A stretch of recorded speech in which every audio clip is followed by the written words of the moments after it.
నేను జిల్లా పరిషత్ ఉన్నత పాఠశాలలో చదువుతున్నాను. ఉన్నత పాఠశాలలో 7వ తరగతి చదువుతున్నాను. నేను ఇప్పుడు తెలుగు పద్యాలు చెప్తాను. ఆ కొన్న కూడా అమృతము తాగముఖకు నిచ్చువాడు దాత దరిద్రుడు సోకూర్చువాడు మనుజుడు తెగుగలాడే వంశ తిలకుడు సుమతి మనకరి చిక్కమైన సగు వాచవికం చెడిపోయే మీను తావినికి జిక్క జిల్వ కనివెదురు చెందును నేళ్ళు తావినోమనికి నశించదేటి తరమాయిరు ముండిని గెలవ నైదు సాధనముల నీవే గావదగు దాసరది కరుణాపయోనిది లోకమందెవడైన లోపి మానవుడున్న భిక్షవర్తికి చేత పెట్టలేడు తాను పెట్టకిన్న తగువ పుట్టదు అని ఎరుడి పెట్ట చూచి ఇవ్వలేడు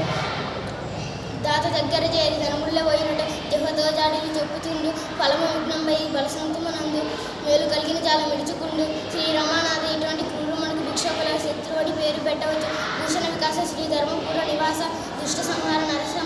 నరసింహ దురిత దూర ఏనుగు గోవ చూచి వనడెత్తి కుక్కలు గూయ సాగుచు దాని మనస్సు కోపపడి దండడి వాడిని వెంబడించినే మానవులంతా సజ్జనుడు మొత్తులు కొందరు గేలి ఆ నరుడలికి వాండ్ర బదులాడు ధర్మపురి నృకేసరి